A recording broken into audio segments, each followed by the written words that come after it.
的讲解，music on 嘛，佢記住話曬冇錯嘅。你呢一啲講嘅你那你我是講 Christmas 嘅時係蒙家嘅準，做哪麼做呢衰？那人話咧，你點做？為佢做哪個？做哪個嘅 Christmas 嘅時係哪麼嘅？做哪個咯？제 노출도 돼요. 내가 그때 내가 뭐하게 라시가 내가 너무 많고 거기는 나이가 시간에 가도록 내가 나 가지고 그냥 남편한테 믿을래. 내가 크리스마스 세배가 내가 지기가 이유가 뭐죠? 소식하네요.အဲ့ဒီနေ့ကျမတို့ခရစ်စမတ်နေ့ဘာတွေလုပ်ကြလဲဆိုတော့ကျမတို့ချင်းချင်းလက်ဆောင်တွေပေးကြတယ်အမြန်ဖူးကျင်းတာတော့မလို့ဟောဒီပုံတွေအဲ့တော့ဆိုနော်မယ်အဲ့ကျမတို့အချင်းချင်းလက်ဆောင်တွေပေးကြတယ်ပြီးရင်ဟိုနောက်မှာကျမတို့လက်ဆောင်တွေလဲတဲ့အချိန်ကြာကြီးဆောင်ပြီးမှကျမတို့လက်ဆောင်ကလေးရောက်ဖို့လက်ဆောင်တွေကျမတို့လဲသွားတယ်ကျမတို့စဉ်းစားကြည့်မယ်ပွဲတွေအများကြီးရှိတယ်လေဘာပွဲမှာတော့ချင်းလက်ဆောင်ပေးတာဘာမှမရှိဒီနေ့စီရလဲပြောပြီးကားတွေဆိုရင်ကြက်လိုက်တာမပြောနဲ့တော့ဟိုတခြား shopping mall တွေပဲပြောတယ်အဲ့ဒီဒေါ်လာထီလို့နေရလေးပါတော့မလူတွေကြက်လိုက်တာနော်ဘေးမှာဖခင်ရမရှိအောင်ကြည့်မစလို့အကုန်လုံးအလကားများပေးနေတယ်လူချင်ရတာလူတွေအရာကိုဝယ်ကြတယ်အဲ့တော့ဘာလို့လူတွေဝယ်ကြတယ်လဲရှင်းလေးပဲဒါသက်ဆောင်ပေးဖို့ပဲအချင်းချင်းလက်ဆောင်ပေးတယ်မနေ့ကပါစတာဂျက်လည်းပြောတယ်နော်ဘာလို့လဲဆိုဒီအဖြူတွေကခရစ်စမတ်မှာတို့က home Christmas ကိုတို့ကအကြီးကအရန်ထားတယ်ဟို Thanksgiving ဆိုတဲ့အဲ့လိုပဲဒီသားစုလာပြီးဆိုတွေ့ကြတယ် Christmas ဆိုတဲ့အဲ့လိုပဲ home Christmas ဆိုလို့ home Christmas ကဘာမှမပေါ့ကိုမိသားစုနဲ့ကိုနဲ့ပဲအချင်းချင်းလက်ဆောင်တွေပေးတယ်ပြီးတော့ဘဝရဲ့မနေ့ကပါစတာဂျက်ပြောလို့ပေါ့နော်အမတရားစရာအကြောင်းလေးတွေတို့ပြန်ပြောကြတယ်သူစားကြတယ်တောက်ကြတယ်အခုလမ်းထွက်ကြည့်ကားတစ်စီးမှတော့မရှိဘူးအဲ့လိုပေါ့နော်အကုန်ကိုအိမ်မှာမို့အဲ့လိုတွေလုပ်ကြတယ်အဲ့တော့အချင်းချင်းလက်ဆောင်ပေးဖို့ရိုးလေးပဲပြောနေဆိုတော့အဲ့တော့ဒီနေ့ကျမတို့ခရစ်စမတ်ကပါလေခရစ်စမတ်ကပြောမယ်ဆိုတာခင်ယေရှုရဲ့မွေးနေ့လို့ကျမတို့ပြောလို့ရတယ်အဲ့ဆိုမွေးနေ့ရှိတာဘာလဲဆိုတော့မွေးနေ့ရှိတာဖြစ်တော်တယ်ဆိုဒီနေ့ကျမတို့ဘသူကမွေးနေ့ရှင်ဖြစ်တဲ့ခရစ်တော်ကိုလက်ဆောင်ပေးရမယ်လို့ကျမတို့အကြည့်ရတယ်ကျမတို့စဉ်းစားဖို့လဲပေါ့နော်ရင်းနှီးကြတော့ကျမတို့မစဉ်းစားဖြစ်ဘူးပေါ့နော်ကိုဘာပြီးမယ်ကျမတို့လူတွေကိုလက်ဆောင်ပေးဖို့တွေစဉ်းစားတယ်ချင်းချင်းလက်ဆောင်ပေးကြတယ်ပေါ့နော်တချို့ခရစ်စမတ်ပါတီတွေလုပ်ကြတယ်မွေးနေ့ရှင်ဆိုတဲ့ခရစ်တော်ကမပါဘဲနဲ့ခရစ်စမတ်ကျင်းပကြတာအပါအနှံ့တာအများကြီးရှိတယ်ယုံကြည်သူရောမယုံကြည်သူကအားလုံးခရစ်စမတ်လုပ်မယုံကြည်သူကအကုန်လုံးယုံပြီးလုပ်ကြတယ်ဒီနေ့ဟာခရစ်တော်ရဲ့မွေးနေ့ဖြစ်တယ်ကယ်တင်ရှင်ရဲ့နေ့ဖြစ်တယ်ဆိုတာကမသိဘူးမသိရှင်မပါဘဲနဲ့လုပ်ကြတယ်ဒီနေ့ရှမတဲ့တိကနေစတဲ့ကျွန်းမှာပါတယ်မွေးနေ့ရှင်ဖြစ်တဲ့ဖြစ်ပေါ်ကလက်တယ်မြို့မှာဘူးဖတ်လာတာဖြစ်တယ်ကျွန်မဒီအကြောင်းအရာကိုတော့ကျွန်မအစကအစအဆုံးအားလုံးနဲ့ဒီပြီးသားဖြစ်တယ်ကျွန်မမဖတ်တော့ပါဘူးလို့ဒီမှာလာရောက်ညွှန်ကြတဲ့ပညာရှိတွေရဲ့အကြောင်းကိုကျွန်တော်တို့နည်းနည်းစဉ်းစားပြီးမှပြန်လဲချင်းနှလုံးသွင်းကြပါစို့လို့ဟီရိုမင်းနဲ့ပတ်သက်ပြီးလည်းကျွန်မမပြောတော့ဘူးဒါကကျွန်မတို့အားလုံးသိပြီးသား Bible study မှာလည်းခဏသူ့ရဲ့မကောင်းတဲ့အကြောင်းဘလို့ဘယင်ဖြစ်တယ်ဆိုတော့ကျွန်တော်တို့ပြောပြမလို့မပြောတော့ဘူးပညာရှိတွေကဟိုအရှိတွေကနေလာကျဲကိုမြင်ပြီးမှတို့လာအဲ့တော့သူတို့နန်းတော်မှာဟီရိုကိုမေးတယ်မတွေ့ဘူးဒါပေမဲ့ဒီကျဲကသူတို့အရှိမှာမြင်ခဲ့တဲ့ကျဲကသူတို့ပြန်လမ်းပြတယ်အဲ့ကျွန်တော်တို့အရင်ဝမ်းသာပြီးအဲ့ကျဲကတိုက်သွားတော့ဒီရှုဝေးရဲ့နေမှာအဲ့ရက်သွားအဲ့မှာတို့တွေ့ပြီးမှသူတို့ကတောင်ကိုပွဲတယ်သူတို့ရဲ့ဗန္နာတရားတွေရွှေလောကမှုတာကိုဆက်ကတည်းကပြောတယ်အဲ့တော့ဘာကြောင့်ပညာရှိတွေကယေရှုကိုရှာတယ်ဘယ်အရာတွေကသူတို့ကိုပညာရှိကိုတတ်ပတ်တယ်လို့ပြောတယ်ဒီကတော့နံပါတ်1အနေနဲ့ဆိုသူတို့ကတမာတရားကိုရှာဖို့မှန်ကန်တဲ့အကြောင်းအရာကိုရှာဖို့သူတို့ထွက်အဲ့တော့ဖခင်ရဲ့မှန်ကန်ခြင်းကိုရှာဖွေတယ်ဒီနေ့ကြည့်တဲ့ပညာရှိတဲ့အမိမတွေယောက်ျားတွေဖခင်ရဲ့မှန်ကန်ခြင်းကိုရှာဖွေနေကြတယ်တချို့ကတော့တွေ့တယ်တချို့ကတော့မတွေ့ဘူးအဲ့တော့ အမှန်တရားကိုရှာတာနဲ့အမှန်တရားကိုခန့်မှန်းတာမတူဘူးတချို့ကတော့မရှာဘဲနဲ့ခပ်ပဲခန့်မှန်းတယ်အဲ့ဒီမှန်တရားဘုရားဆိုတာဘယ်လိုဖြစ်နေလို့ငါတို့ဒီ I think ငါချင်းနေဘုရားသခင်ကကျမတို့ကအဲ့ဒီမှန်တရားကိုကျမတို့ကမရှာဘဲနဲ့ကျမတို့လူရဲ့စိတ်နဲ့ခန့်မှန်းပြီးမှကျမတို့ကပြောတယ်ပေါ့နော်ငါချင်းနေဘုရားဆိုတာကဇုံတစ်ခုကိုအမိပြုပြီးမှဒီကိုရှိတာဖြစ်မယ်ငါချင်းကဘုရားသခင်ဆိုတာလူကိုအမြဲတမ်းကောင်းတာပဲပေးရတယ်ပျော်ရွှင်မှုကိုပေးတဲ့လူဖြစ်ရတယ်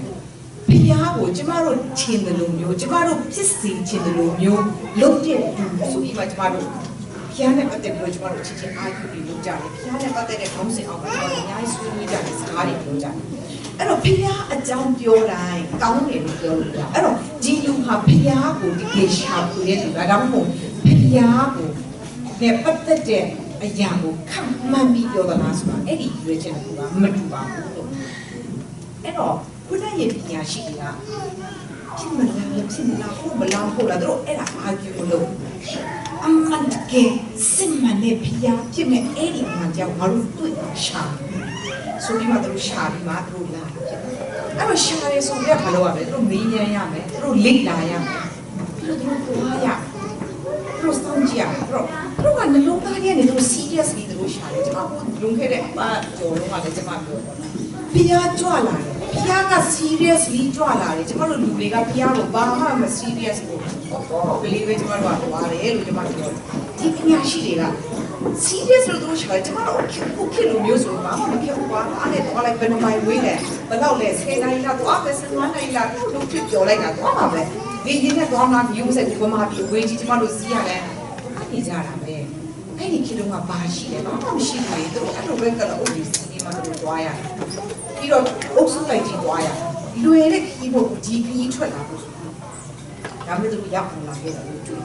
ပြီးတော့နံပါတ်1ချက်ကဘာလဲဆိုတော့ပညာရှိတွေရဲ့တွေ့မြင်ဖွံ့ဖြိုးဖိတ်ဘလောက်ဝေးတို့ရောက်အောင်လာတယ်တို့ကန္နာရောက်တို့ထက်ခဲ့တဲ့မိုင်းထောင်ချီတို့လာခဲ့ရတယ်အဲ့တော့ခရစ်တော်ဝေးဖွားတဲ့ဘက်တွေကကျွန်တော်တို့ဒီဘက်တွေနဲ့ဂျေဇုစနဲ့ကြောင်းကတော့ကျွန်မတိချာဟိုအသေးစိတ်ကျွန်မမပြောတော့ဘူးတခါတော့ကျွန်မအသေးစိတ်ပြောခဲ့တယ်ဒီနေ့တော့နည်းနည်းအပေါ်နေပြီပဲပြောတယ်အဲ့တော့ဘက်လေကန်က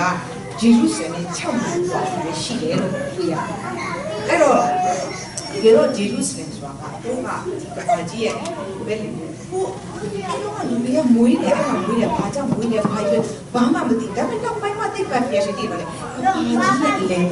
အဲ့ဒီရဖြစ်နေဆိုတာလူတွေကပညာသိလာတတ်လာပြီးနောက်မှအဲ့တော့တကယ်တော့အဲ့ဂျေရုဆလင်ကဘာသာရေးနဲ့ပတ်သက်ပြီးမှလည်းသူတို့ကအရင်ကအချုပ်ချစ်ဖြစ်တယ်လို့ဖြစ်အဲ့တော့သခင်ယေရှုမွေးတဲ့အချိန်မှာအဲ့ဒီအနီးကအဲ့ဒီ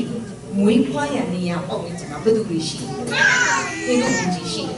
ရေပြောမိတွေရှိတယ်ပါလီရှဲတွေရှိတယ်ဇက်ဂယ်တွေရှိတယ်ကျန်တဲ့ပုဂ္ဂိုလ်တွေအများကြီးရှိတယ်ပတ်စံချမ်းသာတဲ့လူတွေအများကြီးရှိတယ်ဒါပေမဲ့သူတို့ကကြွလာမဲ့မေရှိယကိုစောင့်နေတဲ့သူတွေမဟုတ်အဲ့ကြောင့်မလို့နီးရက်နဲ့ဝေးတယ်ယေရှုသူတို့အနားမှာပဲမွေးသွားတယ်သူတို့ပြောတယ်အခုလည်းခရစ်တော်ဒုတိယကြိမ်ကြွလာမယ်လို့ပြောတယ်ကျမတို့မစောင့်နေလေဒီနည်းလေးမှာပတ်သူများတွေပါသွားရင်ကြံခဲ့ပြီကြံခဲ့တာကိုတိတာနဲ့ကျေတာစုနာကောငါမသားဆိုင်ဘူးတတ်တာရှာရဲဆိုင်အဲ့တော့အဲ့ဒါလေးကအရေးကြီးတယ်အခုခရစ်တော်မွေးဖွားလာတော့တမဟုတ်တန်းလေးကပြောထားတယ်သူ့ပဲလေသူ့ရဲ့နှလုံးသားအစင်တည်းမဖြစ်ဘူးသူတို့ဒီခရစ်တော်ကိုစောင့်နေတယ်ရှာဖွေနေတယ်အဲ့ဒီဘုရားရဲ့အမှန်ကန်တဲ့အဲ့ဒီအရာကိုသူမရှာဖွေနေဘူးနှလုံးသားကနေမတောက်တနေတဲ့အတွက်ကြောင့်မလို့သူတို့မတိလိုက်ဘူးဘာနမိတ်လက္ခဏာကိုလည်းသူတို့မမြင်ဘူးဘာမှလည်းမသိဘူးဘာချေမှလည်းသူတို့မသိဘူးအဲ့ချိန်မှာသူတို့နီးနီးလေးပဲမွေးသွားပြီလေသူတို့တွေ့ခွင့်မရဘူးခရစ်တော်ချင်းပြန်ကြွလာတယ်တဲ့မှာအုံပါပြီးကျမတို့အားလုံးသိတယ်ပြောစရာမလိုဘူးတို့ပေမဲ့ကျမတို့ရဲ့နှလုံးသားအစင်တင်ဖြစ်နေလို့ဖြစ်နေအဲ့ဒါလည်းဆိုင်ရရပါအခုအဲ့ဒါဖြစ်တော့မှလို့လေအဲ့လိုကျမတို့တန်ချက်လာနေကိုမဟုတ်ဘူးဒါကျမတို့ကိုချောင်းလာတဲ့အရာမဟုတ်ဘူးကျမတို့နှလုံးသားတင်ဖြစ်နေလို့ဒီဘုရားဤမြင့်မူမြင့်ခုနမှာတော့နာဘူကရာလည်းနာတော့နာရှာလိုက်ဆက်အရှိမကြားနာမှာတော့ငယ်ကြီးအဲ့ဒါကြီးကြီးတယ်အဲ့တော့စဉ်းစားကြည့်ပါဆိုဟီရိုမင်းကြီးကလည်းဒီပါကြည့်တယ်သူဘာမှမသိဘူးသူကသူ့နေရာတက်မှာပဲသူကြောက်နေတယ်ဘာဖြစ်လို့လဲသူ့နေရာကလေသူအပြောက်မခံနိုင်ဘူးအကြောက်သူတားလည်းတတ်တယ်သူမိမလည်းတတ်တယ်သူရောက်မှလည်းတတ်တယ်အခုရောက်လာလဲသူတတ်သေးတာပဲသူ့နေရာပြောက်ဖို့လောကရဲ့ဒီဘယင်းဆိုတဲ့နေရာလေးတစ်ခုရဲဖို့အတွက်ပဲကြည့်ခဲ့တာဖြစ်တယ် အဲ့တော့မိုင်းထောင်ချီဝင်းကြီးကနေလာတဲ့ပညာရှိတွေကစစ်မှန်တဲ့ဖျားရဲ့မှန်ကန်ခြင်းကိုဇွဲမလျှော့ပဲလိုက်ရှာနေကြခဲ့တယ်။နံပါတ်3မှာယေရှုကိုမတွေ့မချင်းအဲ့ဒီအဖြေမရမချင်းအဲ့ဒီပန်းနိုင်လို့မရောက်မချင်းတို့စုံစမ်းခဲ့တယ်တို့လက်မလျှော့အဲ့တော့နန်းတော်မှာဟေရိုမင်းကြီးတို့ပြီးဒီနေ့ကျွန်တော်တို့ကလေးတွေပြဆက်ပြတော့ဟေရိုမင်းကြီးစီတော့ပြီးတော့ဒီချက်မတွေ့ဘူးဆိုပြီးပြသွားတာတကယ်တော့အဲ့လိုမဟုတ်ဘူးနော်အဲ့လိုကြီးမမြန်ဟေရိုကဘာမင်းလားဒါအဲ့မလို့ဒီရပ်မြန်သွားတာဟေရိုမင်းကြီးတို့မေးတယ်ဟေရိုမင်းကြီးတို့မေးရတယ်ဟောအေးဟောဒါအဝေးကလာတဲ့ဧည့်သည်လေဒီနန်းတော်မှာကောင်းကောင်းကျွေးထားတယ်အဲ့မှာဒါကြအဝေးကြီးကနေလာဆိုအဲ့ချိန်မှာဒီမှာဖြစ်တယ်အလောင်းဆွေးပြီးတော့ဘီဘူလို့ခေါ်ရတဲ့ခါလေးတော့ရပြောခဲ့တဲ့တမန်တော်ကရှာစားစားပါအမေများဒီမှာပါလေလို့ရှာစားကြတာရှာသူတို့တွေ့တယ်နော်မိခါလည်းပါသူတို့တွေ့တယ်ဒါအသေးစိတ်ကျွန်မပြောတော့အဲ့မှာဝေးလာပြီဆိုတော့တိတယ်နဲ့ခါဒီအဲ့ချိန်ကြာမှသူကပညာရှိလို့ခါတယ်အေးသူတိပြီဆိုပြီးပြောလိုက်သူမပြောဘူးမွေးမယ်ဆိုတော့သူအတိအကျကြားစာမှာပါတာသူတိနေပြီကျွန်မပြောပြီဟေရိုမင်းကြီးကအေးတော်ရဲ့အမျိုးတွေကဟုတ်တယ်သူဟာဂျူးတယောက်လိုမျိုးကြီးပြင်းလာရခြင်းရှိတယ်သူဒါတွေသူလည်းသိတယ်ခုနပြောသူသိတယ်သူယုံနေဖြစ်လာတယ်ဆိုဒါပေမဲ့လူတွေကလေ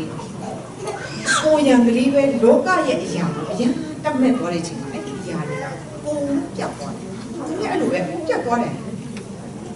ဒီအရာပေါ်မှာနိုင်ယူခြင်းနဲ့စိတ်ရှိတယ်အဲ့လိုဆိုငါဘယ်လိုလုပ်လဲဖျားကိုဖြစ်လာတဲ့အရာကိုပြန်ပြီးမှသူလုပ်ချင်လို့ရှိတယ်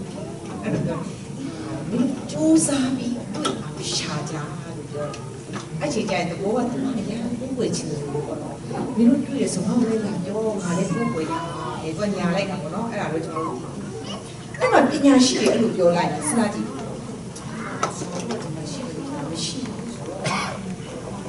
ဝီဂျက်လေးကလည်း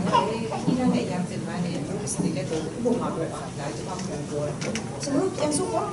စိတ်ကြတယ်နော်ပြန်ရအောင်ဆိုရင်တို့တွေ့တော့ဘူးသူတို့ကဇွဲမလျှော့စုံစမ်းနေဒီလာစောင့်နေဒီလိုမင်းကြီးအဖြစ်ရကိုစောင့်ဒီမှာဘုံတော့မလို့တမရှာရငန်းတော်တွေကနေထွက်လာတော့သူတို့အရှိဒီမှာမြင်ခဲ့တဲ့ကြည့်ပြီးတော့အလုံးဝမ်းမြောက်ဝမ်းသာလို့ပြောတယ်။အရင်ဝမ်းသာတဲ့အဲ့ဒီတော့ဒီကျဲငါတို့ပြန်တွေ့ပြီခါလေးလိုက်သွားတယ်သူတို့ကသူတို့တွေ့အဲ့တော့သူတို့ယေရှုကိုတွေ့ဖို့လာတာကျမတို့သွားပြီးတယောက်ကလေးမွေးရဆိုကျမတို့မသွားဘူးလားကျမတို့ဝမ်းသာတာပဲငါရှိဆိုင်စားဆိုကျမတို့သွားတယ်ကျမတို့သွားတဲ့ရွေးချက်ကပါလေတကယ်ကိုရှိတယ်ဒီမင်းကလေးကယောက်ျားလေးကအသားလေးလားဖိနေတူလားမင်းတို့ကအချီဘလောက်ရှိတယ်အော်ယူကဒါပဲကျမတို့ကဒီကတော့ပို့ဘူးနော်ဒါမဲ့ပညာရှိတွေကယေရှုကိုတွေ့ဖို့လာတာယေရှုကတလားမင်းတလားတွေ့ကြည့်ရအောင်ဖိနေတူလားအမေနဲ့ကတော့အဲ့ဒီရွေးချက်နဲ့ပို့သူတို့ကခရစ်တော်ကိုမျှော်ဖို့အတွက်ဆိုတဲ့အင်မတန်ခိုင်မာတဲ့ရွေးချက်နဲ့တူလာတယ်အဲ့ကြောင့်လို့နံပါတ်၄မှာသူတို့စီမှာရှိတဲ့အရာတွေတည်းအကောင်းဆုံးကိုပြီးတယ်အကောင်းဆုံးကိုပြီးတယ်သူတို့ရဲ့ left over ပေးတာမဟုတ်ဘူးเนาะသူတို့ရဲ့နောက်ဆုံးမှာခါကြောနာကိုကျင်းတာဖြူရပြောတယ် last minute gift ကမဟုတ်ဘူးเนาะသူတို့က seriously စဉ်းစားထားတယ်ဘာလို့ဟုတ်ဂျူးလူမျိုးတွေရဲ့ဘယင်မွေးဖလာငါတို့သွားဖို့ကြိုးစီစဉ်နေတာငါတို့သူ့ကိုတွေ့ရင်ဘာပေးမယ်သူတို့စီစဉ်ခဲ့နေတာကိုတွေ့ကြရခုနကပြောပေါ့ခံထားမှမွေးကြတာမဟုတ်ဒါကသူတို့ seriously သူတို့စီစဉ်ခဲ့တယ်သူတို့တေးသေးချာချာသူတို့ရွေးချယ်ခဲ့တယ်ကျန်းစာမှာကမိမိတို့ဗန္ဒာဥစ္စာချင်းကလို့ပြောတယ်အဲ့တော့မိမိတို့ဗန္ဒာဥစ္စာချင်းကဆိုတော့တန်ဖိုးရှိတဲ့အရာဖြစ်တယ်ရွှေလောဘနဲ့မှုတာဖြစ်တယ်ရွှေဆိုတာဘယင်ဖြစ်ခြင်းဒါကျမတစ်ခါပြောပြတာဖြစ်တယ်အဲ့ဒီခေတ်မှာကတော့မဲတော်ထဲမှာရွှေကအမြင့်ဆုံးလားအခုခေတ်လိုမျိုးတက်ပြီးနာမညာပြီးခွာတဲ့ပုံစံတွေဆိုတော့အခုခေတ်ကြီးလဲရွှေကတန်ဖိုးရှိတယ်အဲ့တော့အထွတ်အမြတ်ဖြစ်ခြင်းဘယင်ဖြစ်ခြင်းဖြစ်လောဘကကြတော့ကဘုရားเจ้าမှာသုံးတယ်ယေရှုဆိုတဲ့နေရာမှာသုံးတယ်အဲ့တော့ဘုရားကိုဥပ္ပေတဲ့နေရာမှာသုံးတယ်ဝိညာဉ်အဲ့ဒါဘုရားဖြစ်ခြင်းကိုပြရတယ်မူရံမှာပါလေဆိုလူတည်တဲ့ချိန်အလောင်းမှာလိမ့်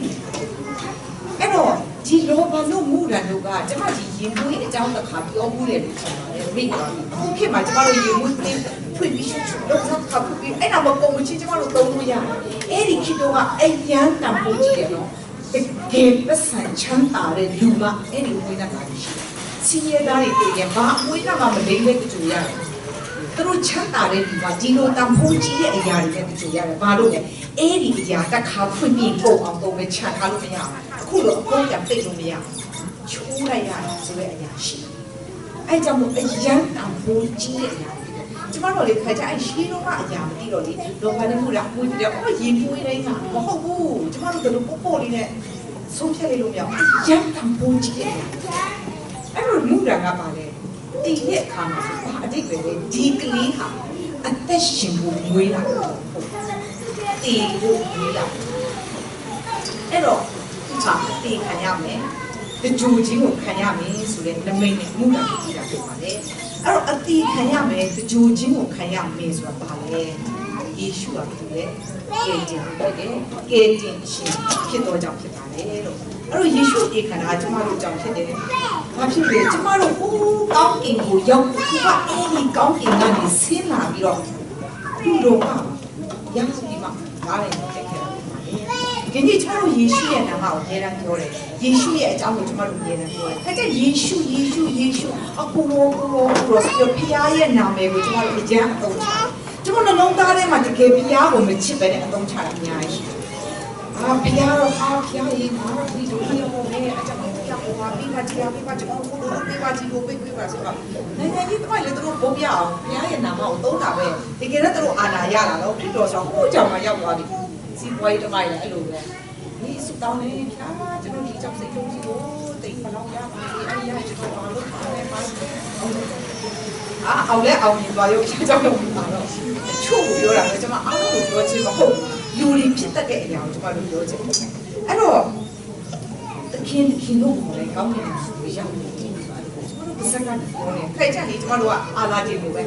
အာလာဂျီကပြင်ပြီးခပ်ပြီးဒီမှာချစ်ထားပြီးတော့ဘယ်ဘာလို့ဒီခပ်ပါလဲဒီခပ်မှာပါပဲအပြင်ထွက်ဘူး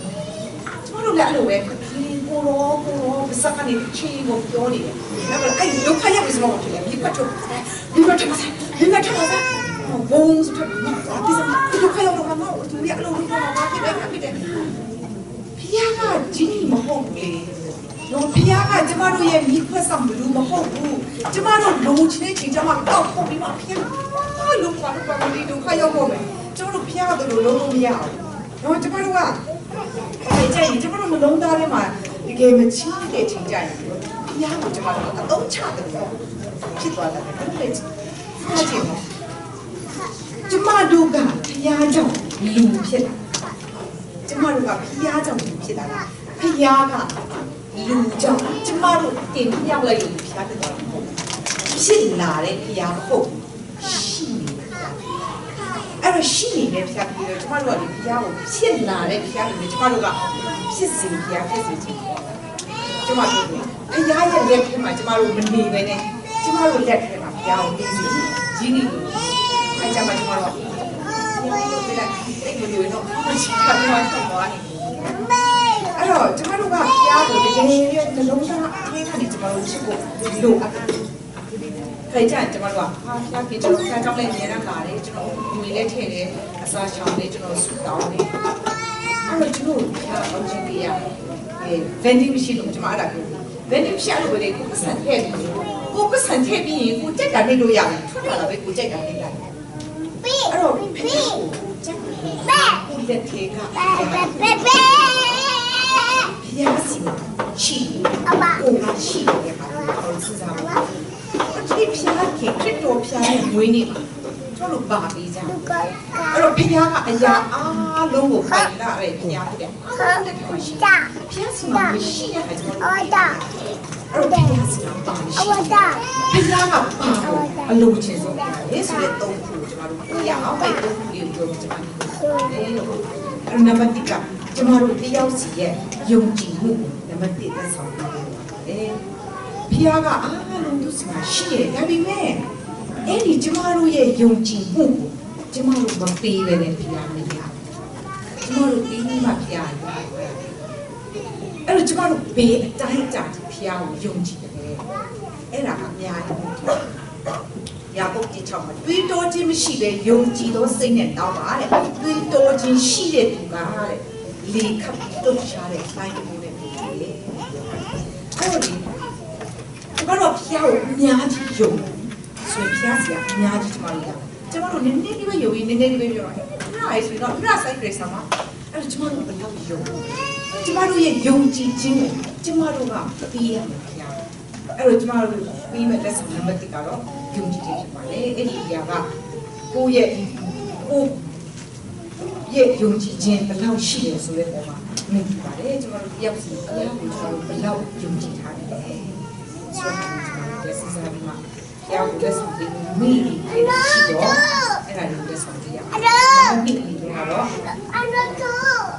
ဝါကျမတို့ဖျားနံပါတ်1နေရာလေးကျမတို့လက်ဆောင်ကြည့်ရအောင်အဲ့ဒီနေရာလေးရတယ်ကျမတို့မပြီးဖျားရအောင်ကျမတို့ပြီးမှဖျားမှကျမတို့ဘဝနံပါတ်1ရရရှာတကယ်တော့ဖျားကကျမတို့ဘဝရဲ့နံပါတ်1ဆိုတာတကယ်တော့သူ့နေရာအစကလေးရှိနေတာကျမတို့ကအဲ့နေရာမှာတခြားအစားထိုးလိုက်အဲ့တော့ဖျားနံပါတ်1ဟုတ်ကလားဟုတ်လားကျဆောင်ရတဲ့ပြောတယ်ငါမှတပါအခြားသောဖျားကိုမကိုးကွယ်နေဆိုတော့ဟိုးဒီညတော့စီမနံပါတ်1မှာပဲပါဒါဘာဖြစ်လို့ဆိုတော့ဖျားကလေသူဖန်ဆင်းထားတဲ့ဒီလူသားတွေရဲ့လုံးသားကိုသိနေတယ်မင်းတို့ရဲ့စိတ်ထဲမှာငါမဟုတ်ပဲနဲ့တခြားတစ်ခုခုကိုနံပါတ်1ခေါက်လိုက်အင်းဒီအရာဒီမင်းတို့ရဲ့ကိုးကွယ်စရာမင်းတို့ရဲ့ idol ဖြစ်သွားတယ်အဲ့ကြောင့်လို့မင်းတို့ရဲ့နံပါတ်1နေရာအဲ့ဒီချိန်မှာအားလုံးပြီးဆိုသွားလိမ့်မယ်ဒါမဲ့ဖျားအဲ့လိုပြောထားတာကိုကျမတို့ကနားမထောင်အဲ့ဒီနေ့ကျမတို့ဒီချာစရာဒီစကားကိုကျမတို့တိတ်ခမ်းများစွာကြားမှုပြီးသားဖြစ်ပါလို့ကျမလည်းခဏခဏပြောမှုတယ်ကျမတို့တကယ်လေးလေးနဲ့စားကြကျမတို့ဘဝကျမတို့အသက်ရှင်ခြင်းကိုပြည့်စည်လိုက်ကျမတို့ဒီနေ့တကယ်ဖျားကိုနံပါတ်1မှာချလာတယ်ကျမတို့ဘဝတကယ်ထားသလားအဲ့တော့ကျမတို့မိသားစုမှာဆိုရင်ကိုမိမကိုအရန်ချစ်တဲ့ယောက်ျားလေးကိုမိမကိုဖျားပြသွားတယ်ကိုယောက်ျားကိုအရန်ချစ်ရင်တစ်ခါကြရင်ကိုယောက်ျားဖျားပြသွားတယ်ဖျားချစ်တာကိုချစ်တယ်ကျမအဲ့အကြောင်းတစ်ခါတက်တယ်ခံလို့လေကျမအရန်ချစ်တယ်ကျမတကယ်ချင်းရမသူ့ကိုယ်တိုင်ပြောလို့လေသူ့မျိုးသားဆုံးသွားတော့တက်တယ်ခံလို့လေဘဝမှာတဲ့ကျမယောက်ျားကိုကျမဖျားကိုချစ်ခဲ့တယ်ဒါမဲ့ကျမကိုဖျားပြီးကိုယ်တင်တာသူ့ကိုချစ်ဖို့ဆိုတာအသေးခါလေးကြောင့်ကျမပြောဘူးလေအဲ့ကိုသားသမီးကိုအရင်ချစ်တဲ့ကိုသားသမီးကိုဖျားပညာရေးဆိုလေပညာရေးကိုဖျားပြီးတော့ပတ်စံဘောကနံပါတ်1ဆိုလေပတ်စံမှာအဲ့တော့ဒီမှာဆရာရီပေါ်ထားတဲ့အရာကိုကျမတို့ sharing လုပ်ချင်အဲ့တော့နံပါတ်1 FIRST first way နံပါတ်1ကတော့ finance အဲ့ဒါကကျမတို့ငွေရေးကြီးနဲ့ပတ်သက်တဲ့အရာအဲ့တော့ဖျားကိုအပ်ပါဆိုခရစ်စတန်အပ်ပါဆိုဘူးလို့ဆိုစတာဒီလေဒီစဘာလို့အပ်တာဆိုရင်ဘူးလို့ဆိုစတာဟောတော့ဒါလွယ်လွယ်လေးပဲဒါဦးကျဆာမလေးကြည့်လိုက်အဲ့ဒီကြောက်အိုးချောင်းလုံးဟာဒီရေမရှိတော့အိုးပြလိုက်တော့အရတာပဲဘာဖြစ်လို့ရေထည့်ခိုင်းတယ်လဲကျမတို့ရဲ့လို့အဲ့ဒီပုံမှာဖျားကပြောင်းလဲပြီးမှာဖျားကအုံခွလုံးလို့မရအောင်မဟုတ်ဘူးဖျားကသူကလုံးတာကိုလိုချင်တယ်ကျမတို့ဘက်ကစူးစမ်းအားထုတ်မှုလည်းရှိရတယ်အဲ့တော့နိုင်ငံတော်နဲ့ဖြောင့်မတ်ခြင်းဆိုတဲ့အရာကိုအရင်ကရဲ့အချိန်မှာနောက်မှထိုးအရာများလို့ပြောတယ်အဲ့ဒီထိုးအရာဆိုတဲ့အရာကိုကျမတို့ပြောစရာမလိုတော့ဘူးကျမတို့ရဲ့စိတ်ထဲမှာရှိတဲ့အရာအားလုံးကထိုးအရာများပဲအဲ့ဒီထိုးအရာများအားလုံးကဖျားကပြီးမယ်လို့ပြောထားတယ်အဲ့တော့ကျမတို့ကဖျားရဲ့အဲ့ဒီမှန်ကန်တဲ့ဂတိကိုဒီနေ့တကယ်ယုံတာတကယ်ယုံနေဆိုရင်တော့ကျမတို့ကခေကိုလည်းရှောက်လို့ပြီးတော့အိုင်ကိုပါရှောက်လို့ထားတဲ့စိတ်နဲ့စားမှမရတဲ့အိုင်ကိုမှရှိတယ်ဖျားရဲ့ဂတိတော်မှာကျမတို့အာရုံရှိလားလောကအရာမှာကျမတို့အာရုံရှိလားအဲ့ဒီကျမတို့တော့ကျန်စာမှာတော့ပြောထားတယ်ဒါမဲ့ဒီကိစ္စမလားမသိဘူးအဲ့ဒါကျန်စာကဒီခုမှနည်းနည်းကြာသွားတယ်ကွန်ပျူတာပဲဆိုပြီးမလုပ်အောင်ဆိုတော့ကျမတို့ကအဲ့လိုလုပ်ရမယ်ထင်တယ်ဟုတ်ဘူး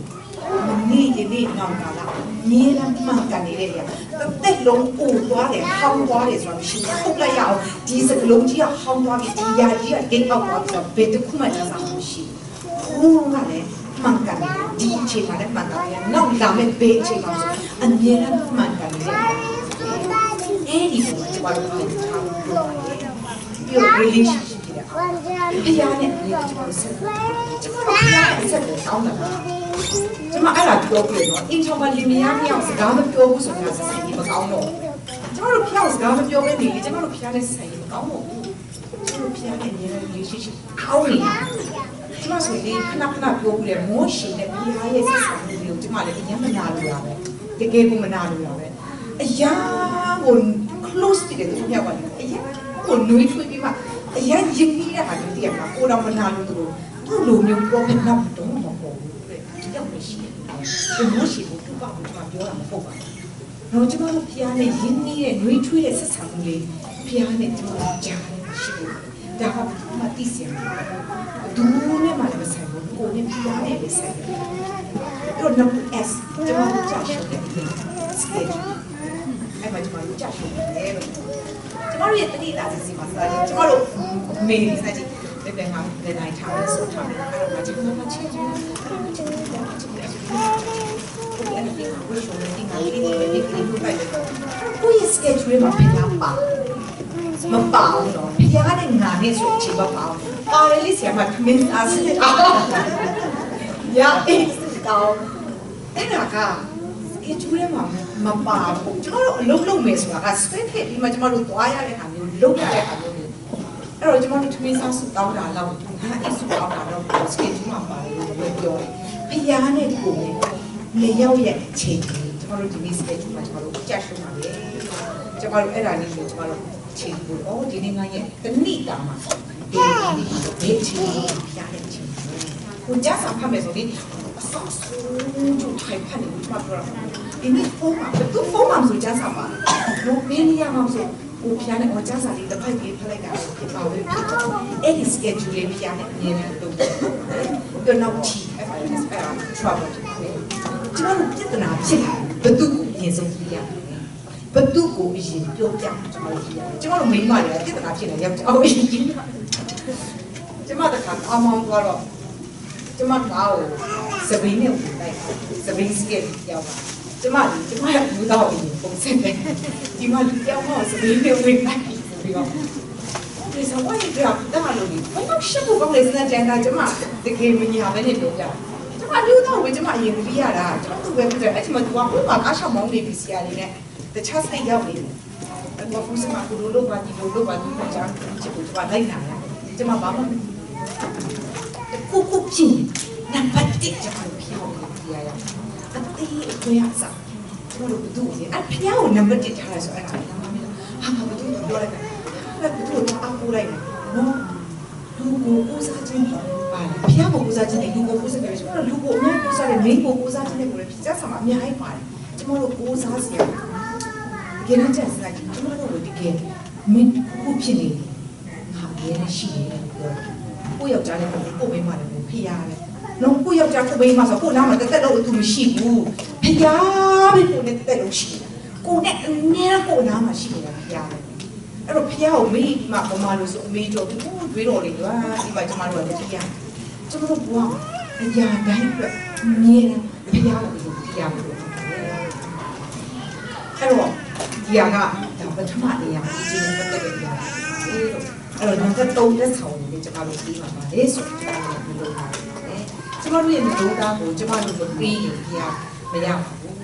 ခဲချက်လေးကျွန်တော်တို့ကလေးတွေကိုရှောက်တော့တဲ့ချိန်မှာတို့မကောက်ပါဘူးကြောင်ကြားမှာလေကျွန်တော်တို့မမြင်တဲ့အရာတွေသူမြင်နေတဲ့တင်းနေလေ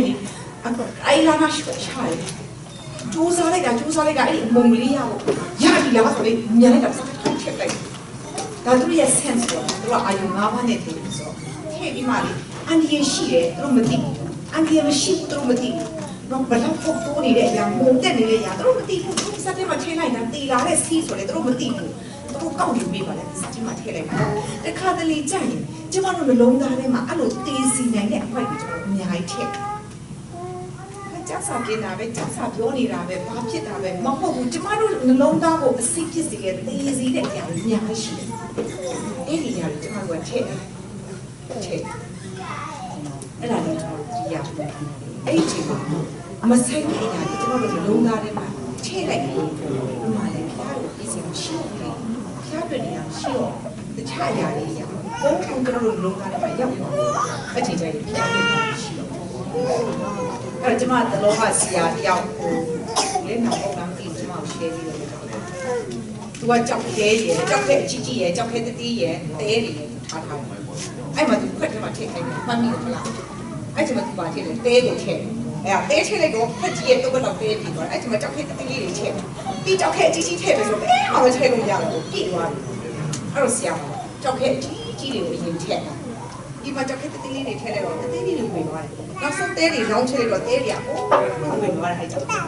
လို့ဘွားမှာဘာအရင်ရေးကြည့်လဲနံပါတ်1ဖျားကိုအရင်ထည့်ထားရဖျားကိုအရင်မထည့်ဘဲနဲ့အဲ့ဒီတဲတွေကိုထည့်အဓိပ္ပာယ်ရှိတဲ့ဟာတွေကြောက်စီးခဲတွေထည့်အဲ့ဒါကြီးထည့်ပြီးကျမတို့လုံးသားပြည့်သွားပြီအဲ့ဒီမှာအရေးကြီးတယ်ဆိုတော့အကြီးကြီးကြောက်ခဲလို့အကြီးကြီးအရေးအကြီးဆုံးဆိုတော့အဲ့ဒီဖျားပဲမထည့်လို့မရတော့ဘေးကြောင်မထည့်လို့မရတော့နော်မဆိုင်တဲ့ဟာတွေပြည့်သွားတယ်ကျမတို့လုံးသားဒီကျမတို့လုံးသားကိုဖျားကိုအရင်လေးဘာဖြစ်လဲကျမတို့စီးစိမ်ရှိတဲ့နေရာကျမတို့လုံးသားရှိတယ်တဲ့ကျမတို့အိမ်ကိုမနေ့ကပါစာချက်ပဲပြောတယ်နော်သူအိမ်ကိုသူသားဖာဖြစ်တယ်9နှစ်ပဲရှိတယ်ဖောက်ပြီးတဲ့တော့ရှင်တော့စိတ်ဝင်သွားတယ်ဆိုတော့ပြောပြတယ်။ဘာဖြစ်လဲအဲ့ဒီအိမ်ကိုပတ်စံပေးထားတာလေအဲ့ဒါကျမတို့နှလုံးသားကအဲ့ဒီအိမ်မှာရောက်နေတယ်။ဒါတိုင်လေခုပြမနာပဲအိမ်ကအင်းအတူဝယ်ထားပြီးသားဆိုအဲ့မှာကျမတို့စက်ကအဲ့မှာကျမတို့ပုံလေးတစ်ခုမှကျမတို့ invest လုပ်ထားတဲ့ကို share နည်းနည်းထည့်ထားခြင်းအဲ့ဒီပုံလေးကိုစိတ်ဝင်စားပြီးအဲ့ဒီဟာပဲကျမတို့စဉ်းစားတယ်ကျမတို့စိတ်ကလုံးကအဲ့မှာရောက်နေမှာဖြစ်တယ်ကျမတို့ပတ်စံအားလုံးပါပဲကျမတို့စိတ်ကျမတို့ပတ်စံရှိတဲ့နေရာကျမတို့စိတ်ကရောက်ပါပြီလေပတ်စံဆိုတော့ကိုကအဲ့ဒီစိတ်ရောက်သွားတာဟုတ်အဲ့ကြောင့်လို့ပြားမှာအဲ့ဒီနှလုံးသားကိုခုပြီးရင်ပြီးအဲ့တော့ကျမတို့ရဲ့နှလုံးသားကိုပြားကိုရင်ပြီးသွားရင်ပြားရဲ့လက်ထဲမှာရှိနေတယ်ကျန်တဲ့အရာတွေအားလုံးဒီဖခင်ရဲ့အစီအမအောင်ကိုစီပြီးသွားတယ်အကုန်လုံးစီပြီးသွားတယ်အဲ့တော့ကျမဒီကုန်းချုပ်ဖခင်ရှိနေတယ်ဘဝမှာတန်ဖိုးအကြီးဆုံးအရာတွေကိုသူတို့ဆက်ကတည်းကသူတို့ပြီးတယ်လို့ပြောပါတယ်ဖခင်ကိုကိုယ့်ရဲ့စစ်မှန်တဲ့နှလုံးသားကိုပြီးလို့ခိုင်ကြခုနပြောသလိုစစ်မှန်တဲ့နှလုံးသားမဟုတ်တဲ့အတူအယောင်ဖျားကိုပြီးလို့ကျမဖျားတော့ချစ်ပါတယ်ချစ်ပါတယ်တော့ပါဇက်နဲ့ချစ်ဖို့တော့ဆိုချစ်တယ်ဆိုစမ်းကျမတို့နှလုံးသားလေးအရင်ချစ်ကျမတို့ရဲ့ယုံကြည်မှုကိုဖျားပြီးလို့လိုအပ်တယ်နှလုံးသားကိုမပြီးဖျားမရဘူးဖျားမရဘူးဆိုရင်ကျမတို့တက်တာဖျားနဲ့ဝေးသွားတဲ့တက်တာဖျားစီအထားတဲ့အသက်တာနဲ့ကျမတို့ကိုယ်စိတ်တိုင်းကြပြီးဆောက်တဲ့အသက်တာဒီမှာတော့ပွားချပါမယ်ဖျားကသူ့ရဲ့လုံးသားသူ့ရဲ့အသက်ကိုပေးပြီးမှကျမတို့ကိုကေခဲ့တာဖြစ်တယ်ကိုကလည်းအဲ့ဒါကိုကျေးဇူးတင်တဲ့စိတ်ဝမ်းမြောက်ဝမ်းသာတဲ့စိတ်နဲ့ကျမတို့ရဲ့ယုံကြည်မှုကျမတို့ရဲ့စစ်မှန်တဲ့နှလုံးသားနဲ့ဘဝမှာဖျားကိုနံပါတ်1ဆိုတဲ့အရာအဲ့ဒီအရာနဲ့ဖျားအလိုချင်ဆုံးအရာအဲ့ဒီအရာကိုဒီလိုဖွာလာတဲ့ခရစ်ယာန်ဘုရားတော်မြတ်